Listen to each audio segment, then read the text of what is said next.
Del giorno reca lo svolgimento di un'informativa urgente del Presidente del Consiglio dei Ministri sulle recenti iniziative del Governo per fronteggiare l'emergenza da Covid-19 che, come convenuto in sede di conferenza dei Presidenti di Gruppo, avrà luogo con ripresa televisiva diretta. Dopo l'intervento del Presidente del Consiglio dei Ministri interverranno i rappresentanti dei gruppi in ordine decrescente secondo la rispettiva consistenza numerica per 15 minuti ciascuno. Un tempo aggiuntivo è attribuito al gruppo misto. Ha facoltà di parlare il Presidente del Consiglio dei Ministri Giuseppe Conte. Prego. Grazie Presidente, gentili deputate e gentili deputati.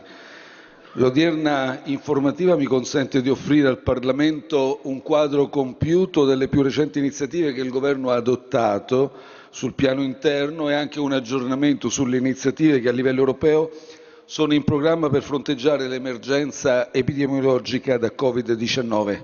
Questo passaggio viene compiuto nella chiara consapevolezza da parte di chi vi parla, ma dell'intero Governo, della necessità di coinvolgere appieno il Parlamento in una particolare fase in cui l'azione di Governo, vuoi per il carattere straordinario, vuoi per la portata pervasiva dell'emergenza che stiamo affrontando, rileva direttamente su beni primari delle persone, a partire dalla salute, dalla libertà, l'iniziativa economica, il lavoro. Veniamo e partiamo dalle iniziative adottate sul piano interno, sulla legittimità, sulla ragionevolezza degli strumenti ai quali si è fatto ricorso e in atto un dibattito molto articolato che riflette un variegato panorama di posizioni. Non entro evidentemente in questa discussione, anche se non rimango affatto indifferente a tutte le questioni da essa sollevate. Desidero tuttavia ribadire qui in quest'Aula che la pandemia ha costretto a misure di estrema urgenza, adottate sempre nel rispetto dei principi di massima precauzione e responsabilità proporzionalità. In ogni più delicato passaggio ho sempre avuto la massima premura affinché fosse preservato il delicato equilibrio tra i molteplici valori costituzionali che sono coinvolti e affinché fosse assicurato che i diversi organi costituzionali, ciascuno espressione di irrinunciabili garanzie, fossero coinvolti nella misura più ampia possibile, soprattutto a tutela del principio supremo di democraticità, che informa di sé l'intero ordinamento giuridico. Sotto il profilo della risposta sanitaria all'emergenza, il Governo ha elaborato in queste ultime settimane una strategia che può essere sintetizzata in 5 punti. Primo punto: dobbiamo mantenere e far rispettare a tutti i livelli le misure per il distanziamento sociale e promuovere l'utilizzo diffuso dei dispositivi di protezione individuale, fino a quando non saranno disponibili una specifica terapia e uno specifico vaccino. Punto 2: dobbiamo rafforzare le reti sanitarie del territorio come arma principale per combattere il virus. A questo riguardo il Governo si sta adoperando perché siano rafforzati tutti i servizi di prevenzione, non solo, ma stiamo sollecitando una rinnovata integrazione tra le politiche sanitarie e quelle sociali, ove si verifica con particolare attenzione a case di cura, residenze sanitarie e assistenziali, ove si è verificata purtroppo un'esplosione incontrollata dei contagi, specialmente in alcune aree del Paese. 3. Dobbiamo intensificare in tutto il territorio la presenza dei Covid Hospital come strumento fondamentale della gestione ospedaliera dei pazienti. La presenza di strutture appositamente dedicate al Covid-19 riduce infatti notevolmente il rischio di contagio per gli operatori sanitari, ma anche per i pazienti che sono ricoverati per altre malattie. Punto 4. Uso corretto dei test. Parlo di quelli molecolari, volgarmente il tampone, e di quelli sierologici, per esempio l'analisi del sangue, che costituisce un utile strumento di indagine e conoscenza epidemiologica, anche al fine di predisporre un piano nazionale che potrà fotografare efficacemente lo stato epidemiologico del nostro Paese. A riguardo, il 17 aprile è stato indetta dal commissario Arcuri, su richiesta del Ministero della Salute, una gara in procedura semplificata di massima urgenza per la fornitura di kit reagenti e consumabili per effettuare sino a 150.000 test finalizzati a un'indagine campione sulla diffusione dell'infezione nella popolazione italiana, ma con possibilità anche di una successiva estensione per effettuare ulteriori 150.000 test. La gara pubblica si concluderà in tempi strettissimi, in particolare il 29 aprile dovrebbe essere sottoscritto il contratto, all'esito comunque di una procedura trasparente e rigorosa. Punto quinto.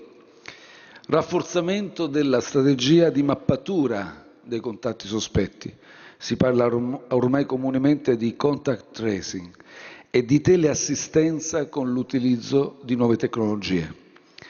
L'immediatezza nella individuazione dei contatti stretti dei casi positivi, il loro conseguente isolamento sono infatti cruciali per evitare che i singoli contagiati possano determinare nuovi focolai.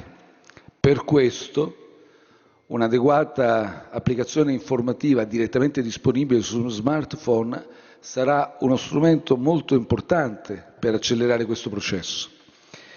Questa applicazione sarà comunque offerta, lo voglio chiarire, su base volontaria e non su base obbligatoria, e avremo cura, faremo in modo che chi non vorrà scaricarla non possa subire limitazioni negli spostamenti né pregiudizi di sorta. Un team composto dal Ministero dell'Innovazione, dal Ministero della Salute e da esperti in sicurezza cibernetica sta affiancando il commissario Arcuri al fine di implementare questa applicazione nel migliore dei modi con le più elevate garanzie. Ho dato indicazione affinché i capigruppo di maggioranza e di minoranza siano costantemente informati su questo processo applicativo. Io stesso mi riservo, in una fase più avanzata, di riferire puntualmente alle Camere sui dettagli di questa applicazione, nella consapevolezza che il coinvolgimento del Parlamento deve essere pieno, stringente, perché sono coinvolti diritti costituzionali fondamentali. Ne cito alcuni: il diritto alla dignità stessa della persona, il diritto alla riservatezza, all'identità personale, come pure la tutela della salute pubblica e non ultima anche l'esigenza di proteggere un asset informativo di primaria importanza nella logica degli interessi strategici nazionali. Per quanto concerne la distribuzione di dispositivi sanitari di protezione personale, comunico che tramite il sistema ADA, vale a dire analisi, distribuzione, aiuti, aggiornato in tempo reale, sono disponibili, lo potete verificare anche nei siti ufficiali del Governo, informazioni puntuali su dispositivi, apparecchiature e distribuzione che ogni giorno il commissario Arcuri invia alle regioni e alle province autonome per fronteggiare l'emergenza. Vi fornisco solo un dato riassuntivo per comprendere lo sforzo compiuto in un periodo in cui vi è una forsennata competizione di buona parte dei paesi ad accaparrarsi questi materiali. 19 aprile. A questa data risultano distribuiti alle regioni circa 3.900 ventilatori per le terapie, 105.000 tubi endotracheali, 117 milioni di mascherine di varie tipologie. Con riguardo invece alle più generali misure contenitive adottate dal Governo fin dall'inizio dell'emergenza epidemiologica, sulle quali ho riferito già diffusamente, ricorderete la mia informativa alle Camere il 25 marzo scorso, ricordo che in queste ultime settimane sono stati adottati in particolare 2 ulteriori decreti del Presidente del Consiglio dei Ministri, entrambi volti sostanzialmente a prorogare il regime restrittivo già in vigore. Parlo del DPCM del 1° aprile, con cui è stata prorogata fino al 13 aprile 2020 l'efficacia delle disposizioni dei decreti del Presidente del Consiglio dell'8, del 9, dell'11 e del 22 marzo, nonché l'efficacia delle disposizioni previste in ordinanze ministeriali.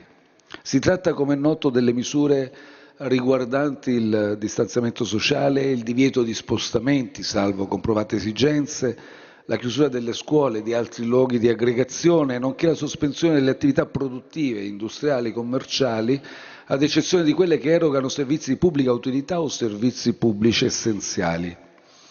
Successivamente, siamo al 10 aprile, quelle stesse misure, sempre con DPCM, sono state prorogate, e parliamo del regime di disciplina vigente, sino al 3 maggio. La decisione di prorogare ulteriormente quello che ormai comunemente viene definito lockdown è stata assunta alla luce dei dati epidemiologici delle ultime settimane, con particolare riguardo all'andamento dei contagi. Questi dati hanno confermato l'efficacia delle misure di contenimento adottate, ma contestualmente anche l'esigenza di perseguire con immutato rigore lungo il percorso intrapreso affinché i risultati conseguiti non andassero perduti. Si prospetta adesso, davanti a noi, una fase molto complessa. Dobbiamo procedere a un allentamento del regime attuale delle restrizioni, soprattutto quelle che riguardano le attività produttive. Dobbiamo fare il possibile, infatti, per preservare l'integrità, l'efficienza del nostro sistema produttivo. I motori del Paese devono potersi riavviare, ma questo riavvio deve avvenire sulla base di un piano ben strutturato, articolato, che comporti una revisione dei modelli organizzativi di lavoro, delle modalità del trasporto pubblico e privato, di tutte le attività connesse. Anche per le misure di distanziamento sociale ci saranno alcune modifiche. Non mi sfugge infatti, e non sfugge all'intero Governo, la difficoltà per i cittadini di continuare a osservare regole fortemente limitative della loro libertà di movimento, che hanno implicato una profonda modifica delle nostre abitudini di vita. Il ritorno alla normalità, seppure con la gradualità necessaria, è un'aspirazione comprensibile di tutti. Tutte queste esigenze mi vengono rappresentate da tanti cittadini che mi scrivono, ma mi sono state sollecitate anche da molti parlamentari che voglio qui ringraziare, perché facendosi interpreti delle tante istanze provenienti dai più diversi mondi, mi hanno scritto sollecitando soluzioni rapide, sostenibili. Anche per questo reputo doveroso informare il Parlamento circa la strategia che il Governo sta elaborando proprio in questi giorni, allo scopo di procedere a un progressivo ma ordinato allentamento delle misure. Per questa finalità, con specifico DPCM, sempre il 10 aprile ho istituito un comitato di esperti in materia economica e sociale, con il compito di elaborare proposte utili per orientare il Governo nelle decisioni che dovrà assumere a riguardo.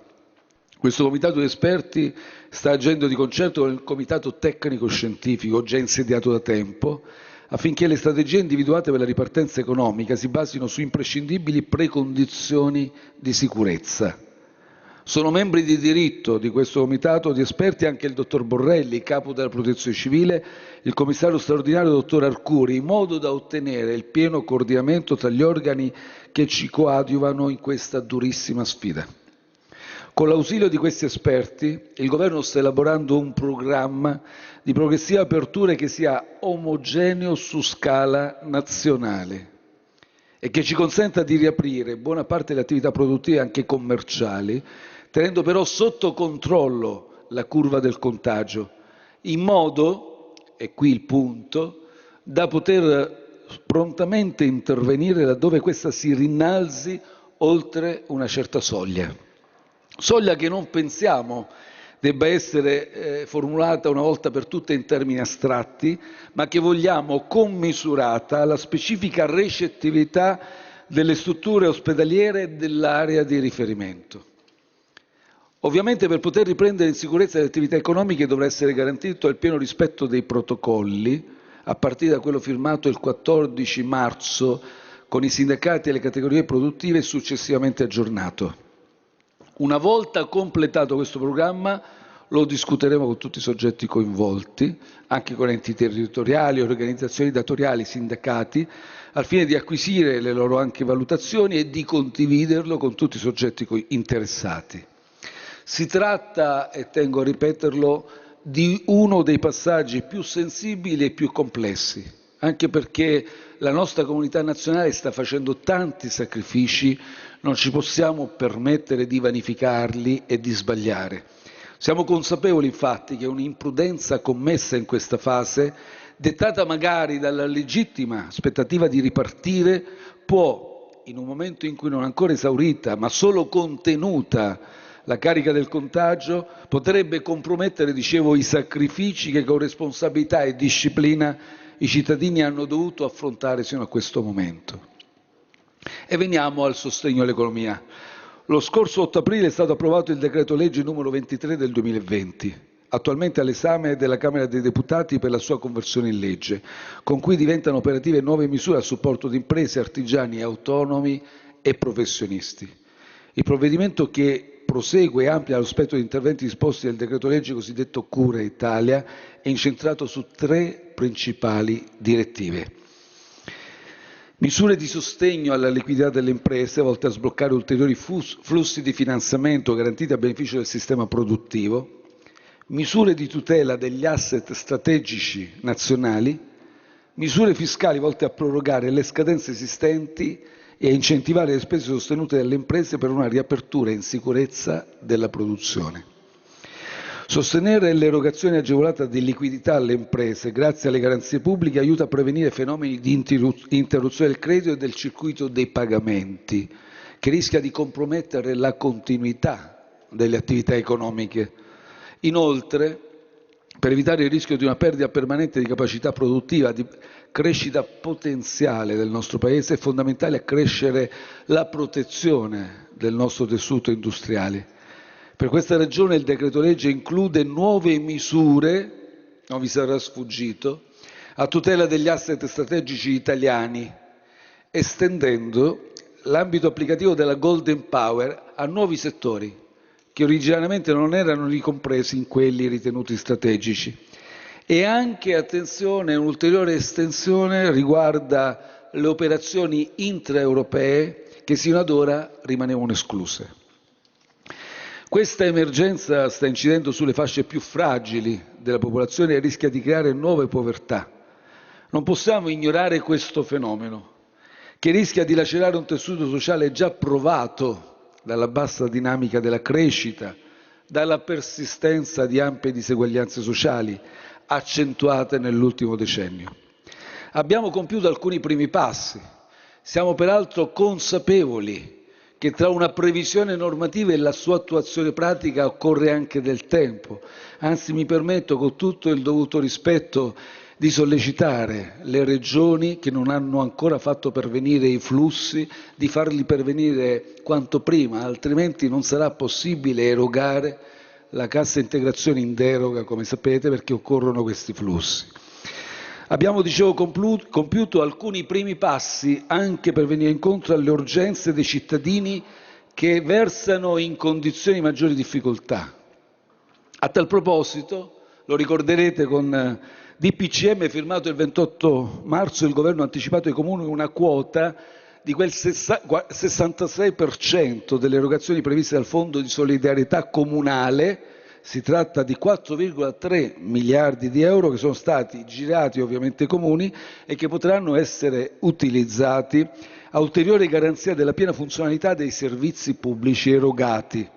Inoltre, con ordinanza della Protezione Civile del 29 marzo, sono stati anticipati 400 milioni sempre ai comuni per consentire loro di distribuire aiuti alimentari ai cittadini più bisognosi sotto forma di buoni spesa o, in alternativa, di generi alimentari di prima necessità direttamente consegnati. Ma il Governo è consapevole che c'è tanta sofferenza in questo momento e questi interventi non sono affatto sufficienti, occorre un sostegno alle famiglie e alle imprese prolungato nel tempo e ancora più incisivo. La recessione indotta dalle necessarie misure di contenimento del virus avrà un impatto profondo, persistente, anche sull'intera economia globale, non solo da noi, su quella europea. Le recenti previsioni del Fondo Monetario Internazionale stimolano una caduta del prodotto interno lordo del 9,1% per il 2020, a cui seguirebbe una crescita del 4,8% nel 2021. Di fronte a questo quadro così complesso, così difficile, dobbiamo potenziare assolutamente la nostra risposta di politica economica. È per questa ragione che, in aggiunta ai 25 miliardi di euro già stanziati con il cosiddetto decreto legge Cura Deputato Italia, Sgarbi, per favore, si sente da qui, grazie. il Governo invierà al Parlamento un'ulteriore relazione, vi arriverà tra breve, contenente una richiesta di scostamento, un'ulteriore richiesta di scostamento dagli obiettivi di bilancio programmati per il 2020, pari a una cifra ben superiore a quella stanziata a marzo, una cifra davvero consistente, non inferiore a 50 miliardi di euro, che quindi si andranno ad aggiungere ai 25 miliardi per un intervento complessivo non inferiore a 75 miliardi di euro.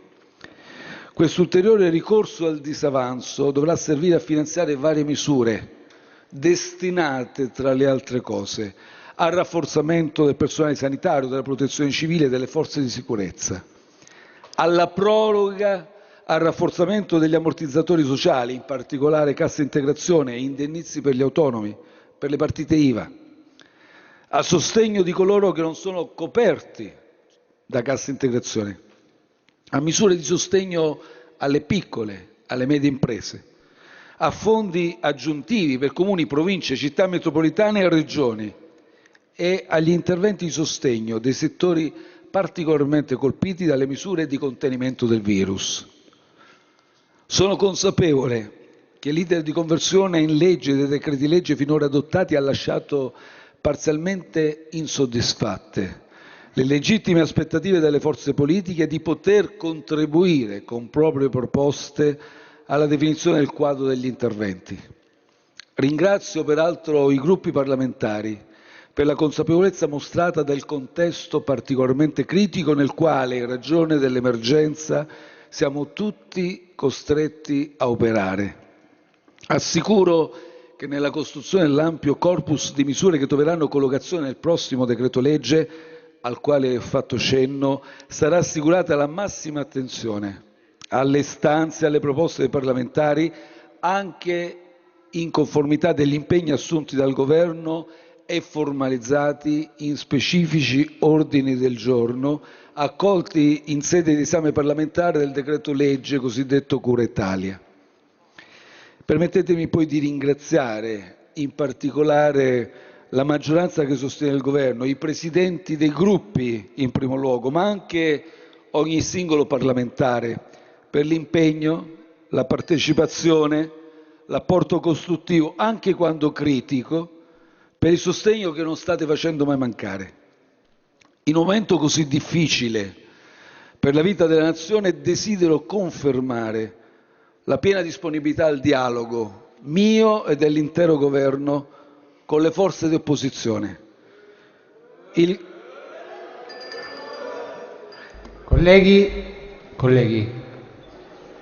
prego. Il contributo di un'opposizione responsabile e consapevole della gravità di quest'ora troverà sempre apertura, sempre considerazione. La sfida che ci attende, tuttavia, non può essere affrontata efficacemente ricorrendo soltanto alle politiche nazionali, visto che il virus non conosce confini e sta pervasivamente incidendo nei tessuti socio-economici di molti paesi. Affinché tutti i paesi possano superare questa emergenza, possano ricostruire le rispettive società ed economie, è necessario che le nazioni sappiano mettere in campo una risposta coordinata, una risposta solidale.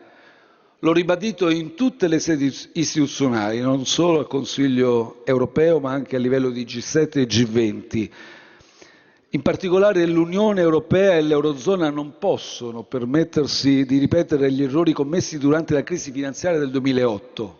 Sono ancora davanti a noi, ben visibili. Allora non si riuscì ad affrontare in modo coordinato, unito e solidale uno shock comune e si decise addirittura un consolidamento fiscale affrettato e ingiustificato che, amplificando le divergenze tra i paesi, produsse un secondo shock di natura asimmetrica negli anni 2010-2011, portando alla crisi ben nota dei debiti sovrani, condannando l'Europa a una recessione più prolungata, a una ripresa più lenta, più debole rispetto alle altre aree maggiori economiche del mondo. È un rischio che non possiamo più correre, poiché il fallimento nel produrre una risposta adeguata e coraggiosa porterebbe un gravissimo danno allo stesso progetto europeo. La Commissione ha già intrapreso una linea molto promettente. Ha sospeso, ricordate, da subito il patto di stabilità e di crescita, il divieto di aiuti di Stato, ha introdotto una inedita flessibilità nell'utilizzazione dei fondi strutturali. Anche la BCE è intervenuta, ha deliberato un nuovo programma di acquisto di titoli, il cosiddetto PEP nell'acronimo, ben più consistente rispetto al passato. E poi l'Eurogruppo. Lo scorso 9 aprile ha preparato un rapporto per la risposta economica dell'Unione all'emergenza sanitaria ed economica che, oltre a tenere conto dei progressi compiuti, predispone un pacchetto di strumenti a disposizione degli Stati membri composto da 4 elementi principali. Innanzitutto viene costituito un fondo di garanzia europeo presso la Banca Europea degli Investimenti, la BEI, dotato di 25 miliardi di euro, che dovrebbe consentire l'attivazione fino a 200 miliardi di euro di finanziamenti per gli investimenti all'interno dell'Unione. Il secondo elemento del pacchetto è il cosiddetto piano SURE, uno strumento di assistenza finanziaria che potrà erogare fino a 100 miliardi di euro in linee di credito dedicate alle misure di sostegno al reddito dei lavoratori temporaneamente privi di impiego.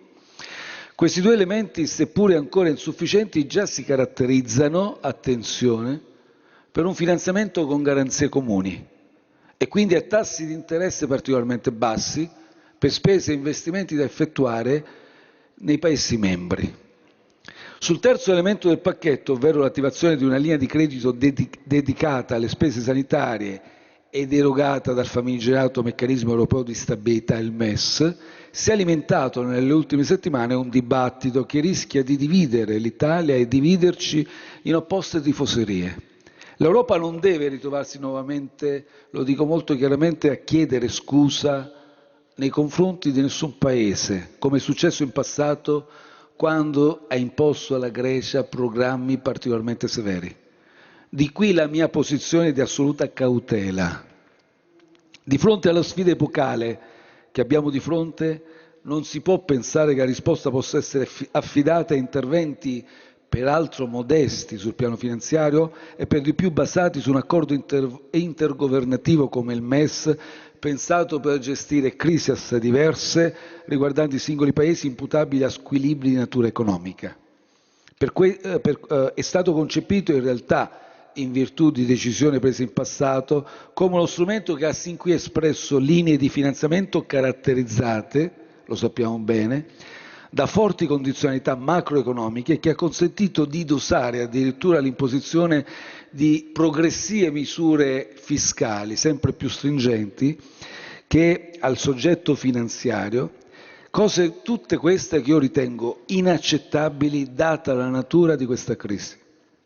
Insieme ad altri 8 Paesi membri, l'Italia ha lanciato una sfida più ambiziosa all'Europa, invitandola a introdurre nuovi strumenti per affrontare e superare al più presto questa crisi. Alcuni di questi Paesi, che hanno condiviso questa nostra impostazione, hanno dichiarato da subito, penso alla Spagna, di essere interessati al MES, purché non abbia le rigide condizionalità applicate in altre circostanze, ma solo a condizione che l'utilizzo del finanziamento sia per far fronte alle spese sanitarie, dirette o indirette che siano. Ecco, rifiutare la nuova linea di credito significherebbe fare un torto ai Paesi che pure sono a noi affiancati in questa battaglia e che intendono invece usufruirne. Resto però convinto che all'Italia serva altro. All'ultima riunione dell'Eurogruppo è stato compiuto un deciso passo avanti in questa direzione, perché nel paragrafo 16 relativo all'utilizzo del MES è stata proposta una linea di credito chiamata Pandemic Crisis Support e adattata alla natura simmetrica dello shock legato al Covid-19, soggetta alla sola condizione dell'utilizzo del finanziamento per le spese sanitarie e di prevenzione, dirette e indirette. Per capire se effettivamente sarà così, bisognerà però attendere l'elaborazione dei documenti relativi ai termini di finanziamento che verranno predisposti per erogare questa nuova linea di credito. Su questo versante mi attendo ulteriori chiare prese di posizione anche in seno al Consiglio europeo e in ogni caso siamo disponibili a lavorare con i Paesi direttamente interessati a questa nuova linea di credito affinché anche in sede regolamentare non siano introdotte condizionalità di sorta macroeconomiche o anche specifiche. Quanti oggi esprimono dubbi, perplessità su questa nuova linea di credito, a mio avviso, a mio personale avviso, contribuiscono a un dibattito democratico e costruttivo e sono io il primo a dire che bisognerà valutare attentamente i dettagli dell'accordo. Solo allora potremo valutare se questa nuova linea di credito pone condizioni, quali condizioni pone. Solo allora potremo discutere se il relativo regolamento è conforme al nostro interesse nazionale e quindi se è conveniente o meno questo finanziamento per i nostri interessi. Come ho già dichiarato in altre sedi, ritengo che questa discussione in un Paese civile e democratico debba avvenire in modo pubblico e trasparente, qui dinanzi al Parlamento, al quale spetterà l'ultima parola. Ma la verità è che la trattativa in cui siamo impegnati in Europa è particolarmente complessa, non ce lo dobbiamo nascondere, perché la risposta comune non può poggiare solo su queste misure, deve essere molto più efficace, deve essere molto più consistente. Noi siamo ben convinti della forza delle nostre ragioni. All'inizio eravamo soli, quando siamo partiti. Poi nelle scorse settimane ho proposto una lettera, un vero e proprio manifesto programmatico, se mi permettete, che è stato sottoscritto da altri 8 Paesi, che ora sono con noi a chiedere strumenti nuovi, adatti alla situazione eccezionale che stiamo vivendo. Il quarto elemento del pacchetto è un pezzo fondamentale della nostra strategia europea. European Recovery Fund, ecco, in grado di poter finanziare progetti comuni di interesse europeo per avviare un piano di ricostruzione fondato sugli investimenti, l'innovazione, la sostenibilità ambientale, la tutela della salute e dell'ambiente.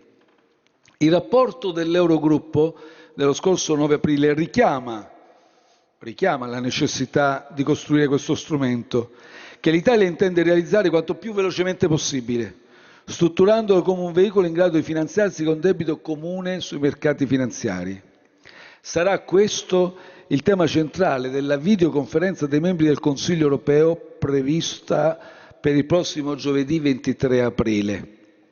L'Italia, insieme agli altri Paesi che condividono questa medesima strategia, sostiene la necessità di una risposta coordinata e ambiziosa rispetto allo shock da Covid-19, con la conseguenza che il nuovo strumento di finanziamento dovrà, nel nostro intendimento, essere conforme innanzitutto ai trattati europei. Chiariamolo questo.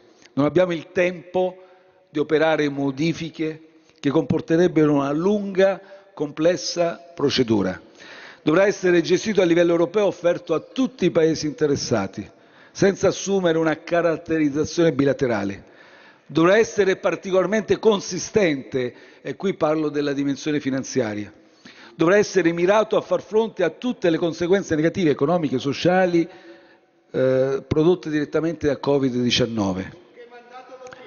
Deputato Borghi, dopo ci sarà l'intervento. Prego Presidente, vada avanti. Dovrà essere immediatamente disponibile e attenzione, seppure verrà a ricadere, a appoggiare sul quadro finanziario pluriennale, dovrà essere messo a disposizione di tutti i Paesi interessati subito, immediatamente, attraverso un meccanismo di garanzie che ne anticipano l'applicazione. Tecnicamente si parla di un bridge. Non dovrà infine avere le condizionalità, anche immaginate in termini di cofinanziamento, modalità di spesa, che normalmente si accompagnano e caratterizzano gli ordinari piani di finanziamento strutturali dell'Unione Europea.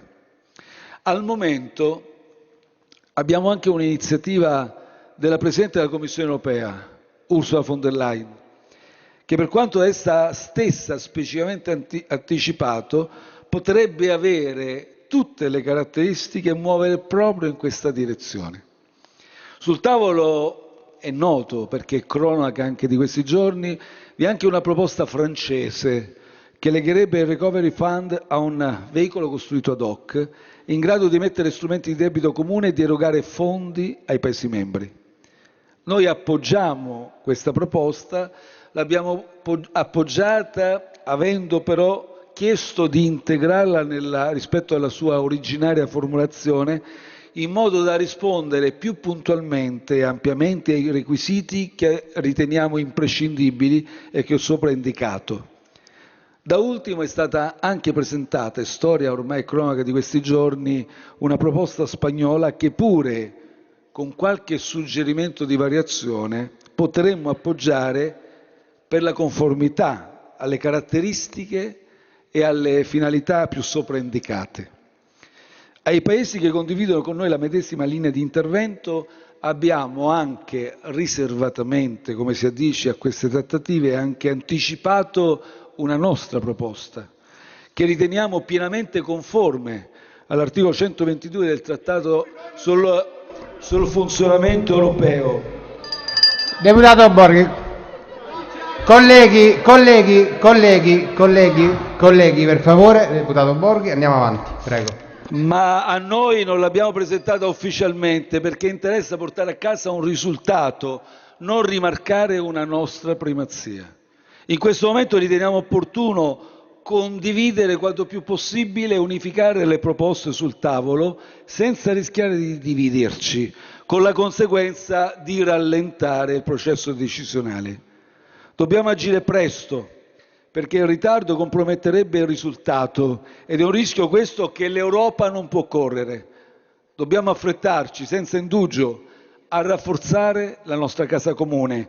Dobbiamo ripararla in fretta per sperare di competere in modo efficace con le altre economie mondiali. Quest'ultimo aspetto non riveste certamente un carattere di minore importanza. Al mantenimento di un equilibrato, sostenibile mercato interno fa evidentemente da corollario nell'azione esterna dell'Unione Europea quel level playing field che le consentirebbe di restare al passo con i grandi player globali. Le consultazioni da me avute in questi giorni a livello G7 e G20 hanno fatto da subito emergere, e non smetto di segnalarlo ai miei omologhi, la magnitudo dello spazio fiscale messo in campo da Stati Uniti, Cina, Giappone, cito solo i nostri maggiori interlocutori. Di fronte a ordini di grandezza di diversi trilioni di dollari, la risposta complessiva europea non si è ancora configurata di livello adeguato. E questa è la ragione per cui non potrò, nell'interesse del Paese, accettare un compromesso al ribasso. Qui non siamo di fronte a un negoziato a somma zero, non ci saranno alcuni vincitori e alcuni perdenti. Sono intimamente convinto, parlando di Europa, che o vinceremo tutti o perderemo tutti. Il prossimo incontro europeo a livello di leader dei 27 Stati membri dell'Unione Europea non ritengo sarà quello risolutivo per questa finalità, ma farò di tutto perché esprima un indirizzo politico chiaro nell'unica direzione ragionevole. Grazie.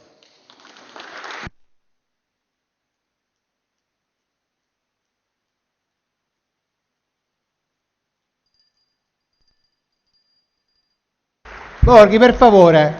Deputato Crippa, prego. Grazie Presidente. Vorrei ringraziare il Presidente Conte per essere qui nuovamente a riferire alla Camera dei Deputati riguardo all'emergenza Covid-19. Una presenza importante la sua qui oggi perché rispecchia appieno il rispetto istituzionale che ha sempre portato a entrambe le Camere della Repubblica Italiana.